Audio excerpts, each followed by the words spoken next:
Picture a massive late 19th century fresco. It's inside the Kiev Pечерська Лавра, which is this ancient cave monastery complex in Ukraine. Right. And the artist, Ivan Izakevich, he was tasked with painting Aaron, the very first high priest of the Israelites.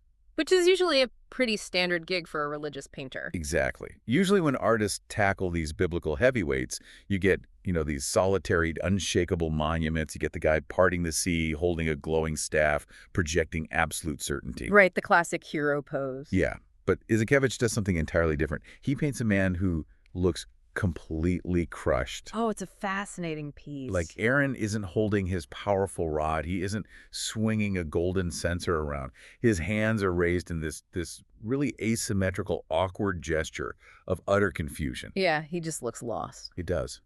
He has this long, forked white beard, and his eyes are just filled with agitation, depression, and this deep, heavy repentance. It is a striking image, especially because it strips away all of that glittering mythology we usually attach to him. It captures the psychological reality of a man who has just realized that his greatest strength, his desperate desire to accommodate people and keep the peace, has just resulted in a catastrophic failure. Which is exactly where we're heading today.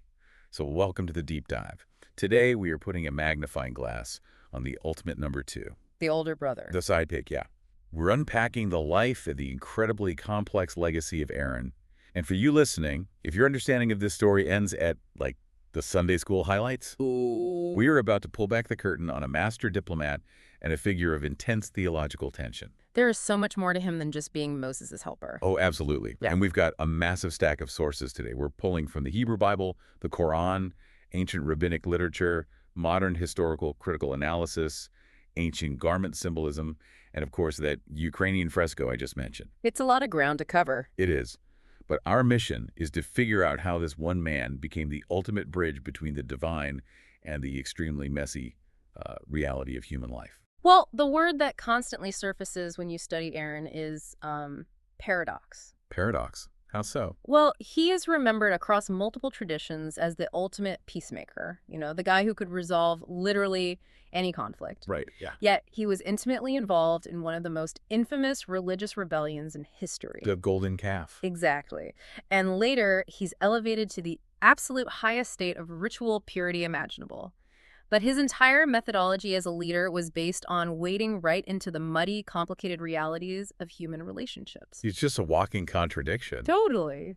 Well, to understand that contradiction, I think we have to look at the vastly different lives these two brothers lived. The background really matters here. It does. The basic setup for you listening is that Aaron was born in Egypt to Amram and Jochebed, 83 years before the Exodus. So that makes him 3 years older than Moses. Right. But they essentially grew up in different universes. We all know Moses was raised in the luxury of the Egyptian palace, discovered his roots, and eventually fled to Midian as an outcast. Right, he was gone for decades. Exactly. But Aaron never left. While Moses was out in the desert having, philosophical and divine encounters, Aaron was in the trenches. He stayed right there with his enslaved people. And that geographic and social difference, that's the key to everything that follows. Because he was actually with them the whole time. Right. For over 8 decades, Aaron is the one on the ground. He is sharing the suffering of the Israelites, absorbing their trauma, guiding them, and just trying to keep their hope from extinguishing. So he really knows them. Deeply. Right. He is inextricably embedded in the community in a way Moses simply never was. And that fundamental difference shapes their entirely divergent approaches to leadership. That makes so much sense. Yeah, Moses becomes a man of absolute truth, handed down from a mountain. But Aaron becomes a man of the people. And that dynamic completely flips my understanding of why Aaron became the first high priest of Israel in the first place. Oh, how did you usually think about it? Well, I always kind of assumed Moses just gave him the job because managing a couple of million wandering people was, like, way too much for one guy. Right, like an administrative offloading. Yeah, like he just needed his brother to handle the religious paperwork, basically. Yeah. But the rabbinic sources tell a much deeper story. It wasn't administrative at all. It was actually about Moses hesitating at the burning bush. Ah, right. The moment that sets the entire liberation in motion. Exactly. When God speaks from the burning bush and commands Moses to go back to Egypt to lead the people out, Moses pushes back. He doesn't just say yes. He hesitates multiple times, arguing he isn't the right man. And according to rabbinic tradition, one of the primary underlying reasons for that hesitation was his older brother. Right, because Moses knew Aaron had been acting as a prophet and leader for the people for decades. Yeah. Moses felt it would be deeply disrespectful to just swoop back into town after 40 years in Midian and usurp his older brother's hard-earned honor. So Moses is actually prioritizing his brother's feelings and social standing over a direct command from God. Right. Which is wild to think about. It is, and from a theological perspective, that is a misstep. He valued human honor over divine will. And there's a consequence for that. Right, there is. Because of that hesitation, the text suggests Moses actually forfeited the right to the priesthood, which was originally intended for him. Yeah. Wait, Moses was supposed to be the high priest? According to this tradition, yes.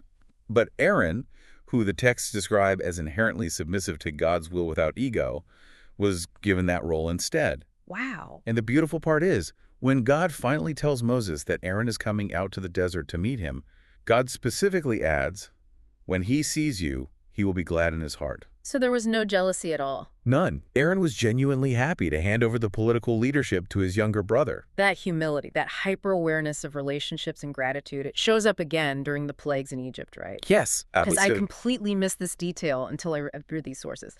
When the plagues actually hit, it isn't Moses who initiates the first three. Right, the blood, the frogs, and the lice. Yeah. It's Aaron. Aaron is the one who steps forward and stretches out his rod over the Nile and then strikes the dust of the earth. And the reason why he does this instead of Moses is this profound lesson in gratitude. It is a brilliant psychological detail in the rabbinic literature. Break that down for us. Well, it explains that the Nile River had protected Moses when he was an infant, floating in the woven basket. Right. And years later, the sand of Egypt had protected Moses when he buried the body of an Egyptian taskmaster he had killed to save a Hebrew slave. Okay. Because the water and the earth had literally provided sanctuary for Moses, it was considered spiritually corrosive, essentially ungrateful for him to be the one to strike them to bring about destruction. Even though water and dirt are just inanimate objects. Exactly. Even though they are inanimate, the tradition insists that a leader must cultivate a soul that recognizes protection and refuses to return it with violence. So Aaron steps in. Aaron's rod strikes the water. Aaron's rod strikes the sand. It's an incredibly nuanced way to view the world. Like, you train yourself in gratitude, even toward the dirt, so that you never fail to show it to humans. That's beautifully put. And that tracks perfectly with how immensely popular Aaron was. The sources make it clear he was far more beloved by the common people than Moses was. He was this legendary peacemaker. Oh, there are these vivid stories about his specific tactics, which are honestly pretty funny. Yeah, the white lies. Right. He would see two friends who had a bitter relationship-ending fight, but Aaron wouldn't lecture them. He would go to the first guy and tell him a flat-out white lie. What do you say? He'd say, "I just saw your friend and he is devastated. He is sitting on the floor, tearing his hair out, absolutely sick with regret over what he did to you." And then he does the exact same thing to the other guy. Exactly. He'd go to the other guy and feed him the exact same fabricated story. It's so manipulative, but in a good way. The mechanism here is brilliant because it addresses human pride. Neither friend wants to be the first to apologize and risk rejection. But by planting this fictional remorse in both of them, Aaron completely dismantles their defensive walls. When these two estranged friends finally run into each other in the camp, their guards are down. They just embrace, each assuming the other has already repented. He essentially manufactured peace out of thin air by manipulating their pride into empathy. He did. He also used a similar tactic for dealing with known wrongdoers in the community. Like, instead of standing on a soapbox and rebuking them publicly, which usually just makes people defensive anyway, he would go out of his way to greet them warmly. Right, he'd be incredibly friendly. He would publicly praise them, telling them what wonderful, righteous people they were. The text says he would literally shame them into actually becoming the good people he claimed they were because they just couldn't bear to disappoint him. It's a leadership style based entirely on positive projection. He sees what people could be and treats them as if they're already there. It's almost like Aaron is the charismatic, highly empathetic frontman of a band. I like that. Yeah, he's reading the room, making eye contact, telling the crowd what they want to hear, so everyone leaves happy. Meanwhile, Moses is the brilliant, uncompromising, socially awkward songwriter who stays in the back, refuses to play the hits, and only cares about the integrity of the music. That analogy holds up perfectly. Moses represents absolute, unyielding truth. Aaron represents compromise, social cohesion, and maintaining the peace at all costs. But the shadow side of being the front man is that you can become addicted to the crowd's approval. That is the danger, yes. So does this intense desire to keep the peace, this absolute need to appease the people, does it eventually become his undoing? Well, it leads directly to the defining crisis of his life, the incident of the golden calf. Right. This is the moment where Aaron's people-pleasing nature collides head-on with mob psychology. Everyone knows the basic setup here. Moses is up on Mount Sinai receiving the law, and he's gone for weeks. And down in the valley, the Israelites panic. They miscalculate the days, they assume Moses is dead, and the existential dread just sets in. They feel utterly abandoned in a hostile wilderness. So they swarm Aaron, demanding a tangible physical manifestation of the divine to lead them. And this is where Aaron's diplomatic instincts fail him spectacularly. Right, spectacularly. Faced with a brewing riot, he doesn't draw a hard line in the sand. He tries to stall. How does he do that?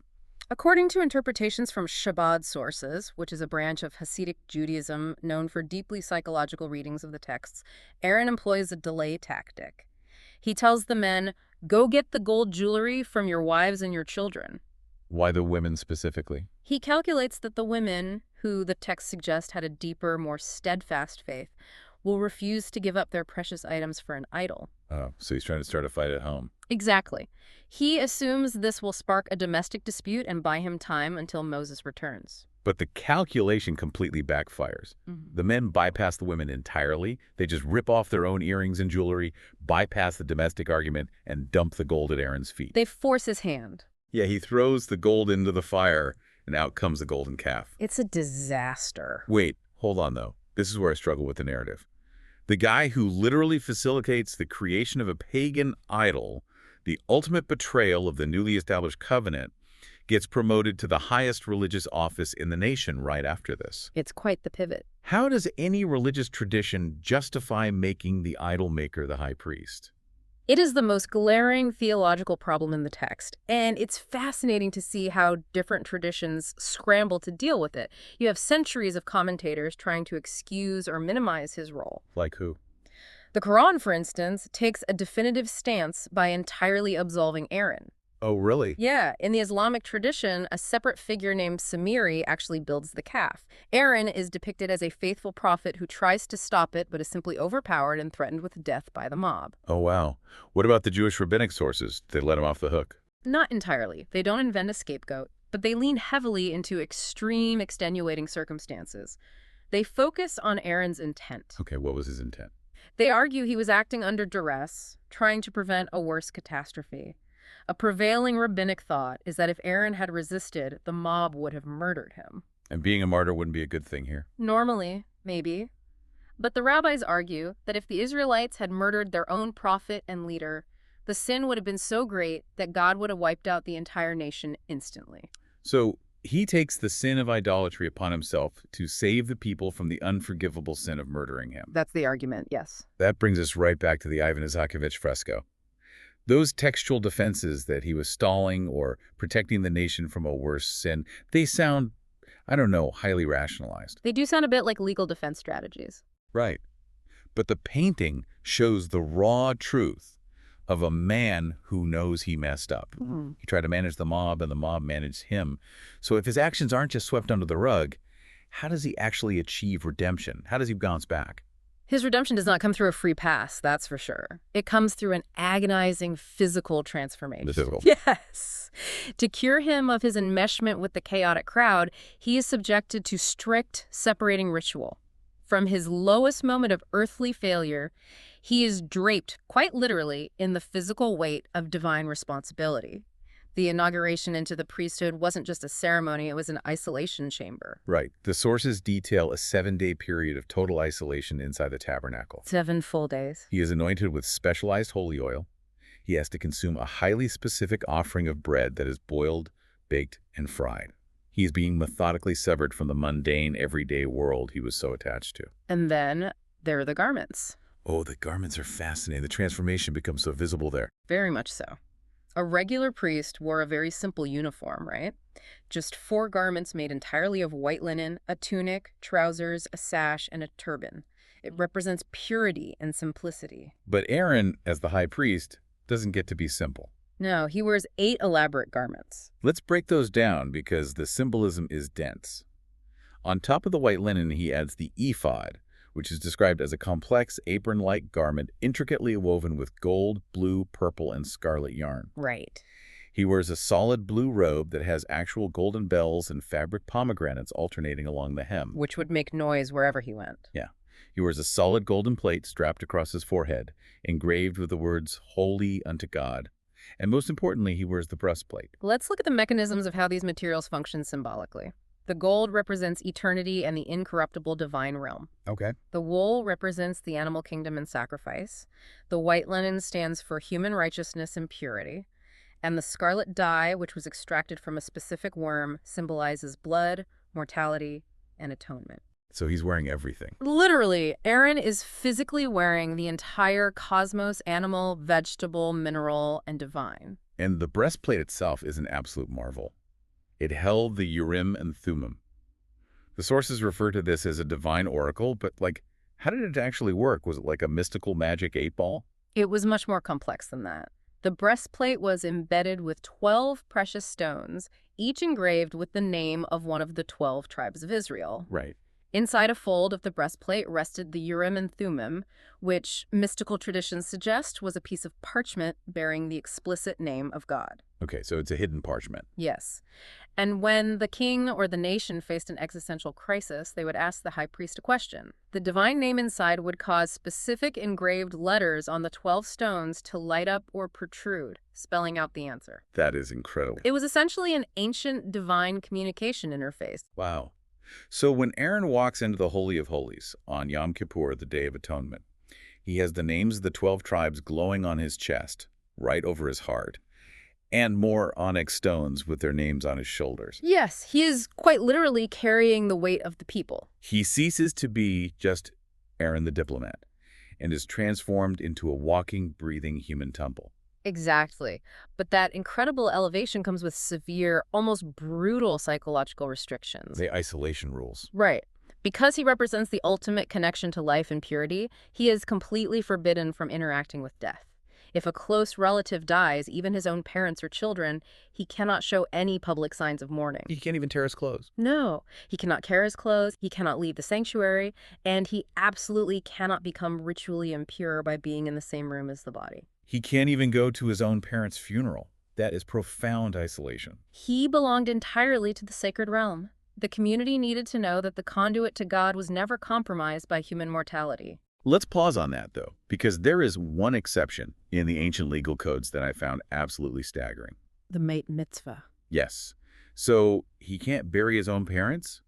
But if the high priest is walking alone and comes across a mate mitzvah, which is an abandoned, unknown human corpse lying by the side of the road with no one else around to bury it, the law changes. Drastically. In that specific scenario, the high priest is legally obligated to bury that stranger himself, even though it means instantly losing his ritual purity and being disqualified from his temple duties. It's one of the most revealing rules in the entire tradition. Why is that? Because it establishes a hard hierarchy of values. Yes, ritual purity is paramount. Yes, the high priest must be separated from death, but human dignity, the ultimate vulnerability of an abandoned, nameless corpse, supersedes even the divine purity of the high priest. God's rules of perfection basically step aside for human compassion. It's a stunning caveat that proves the system isn't entirely rigid.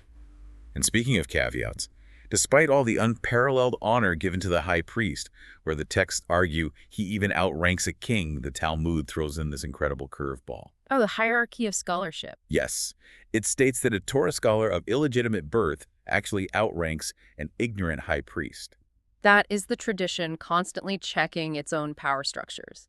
It ensures that knowledge, merit, and spiritual effort eventually trump pure bloodlines and fancy gold-threaded garments. This tension between the power of the priesthood and the rest of the community brings us to how modern historians view Aaron's legacy. Right, taking up the theological lens for a moment. Yes, scholars like Thomas Romer look at the Pentateuch, the first 5 books of the Bible, and they don't just see a seamless spiritual narrative. They see a text layered with intense political history. Romer and other historical critical scholars argue that the stories of Moses and Aaron reflect centuries of unresolved turf wars in ancient Israel. Turf wars between who? Well, after the Israelites settled in the land, and especially after they returned from exile in Babylon, there were competing factions. You had lay groups and prophetic movements who championed Moses as the ultimate, unparalleled leader who spoke directly to God. Okay, the Moses faction. Right. And then you had the Zadokite priests who traced their lineage through Aaron. They championed Aaron's story to justify their exclusive rights to control the temple service, the wealth of the sacrifices, and the political power that came with it. So from a historian's perspective, the paradoxes in Aaron's story, like why the idol maker gets the priesthood, are just the result of these competing political factions splicing their own propaganda into the text over hundreds of years. That's the historical view, yes. The Moses faction writes the golden calf story to embarrass Aaron, and the Aaron faction writes the elaborate garment descriptions to cement his authority. Exactly. For a historian, the tension is purely political. But if we pivot to the Kabbalistic interpretation, the Jewish mystical tradition, we find a completely different way to understand that exact same tension. How do the mystics see it? They don't view it as a cynical political turf war. They view it as a cosmic necessity. Kabbalah beautifully reconciles the differing approaches of Moses and Aaron. Break down that Kabbalistic framework for us, because the metaphor they use is just gorgeous. It really is. In mystical thought, the relationship between God and humanity is often metaphorically described as a marriage between a groom and a bride. In this framework, Moses is designated as the groom's attendant. Meaning he represents God. Yes, he represents God's side of the equation. Moses' job is to bring the transcendent, blinding reality of heaven down to earth. He represents absolute truth, strict justice, and what mystics call higher unity. Which means he has to be uncompromising. Because ultimate truth cannot bend. But Aaron is the bride's attendant. He represents the people. Right. His domain is empathy, compromise, and what they call lower unity. He is the one trying to find the divine spark not up in the clouds on a fiery mountain, but right down in the messy, flawed, everyday struggles of human life. So you need both. You absolutely need Moses to pull the people up toward an impossible standard, but you desperately need Aaron to lift the people up from where they actually are. Which perfectly explains why their lives end so differently. The contrast at the end of their lives is very moving. When Aaron's time comes, at 123 years old, God commands Moses to take Aaron up Mount Hor. In an incredibly poignant scene, Moses methodically strips Aaron of those heavy symbolic garments, the ephod, the blue robe, the glowing breastplate, and passes them to Aaron's son Eleazar. It's the ultimate physical passing of the torch. And then Aaron lies down in a cave and he dies. The rabbinic texts describe his passing as a kiss from God. It was a death so tranquil, so completely devoid of fear, struggle, or regret, that Moses, the great prophet who spoke to God face to face and commanded the seas, openly wept because he envied his older brother's peaceful death. Wow. And the reaction of the nation is the final, undeniable proof of Aaron's impact. How so?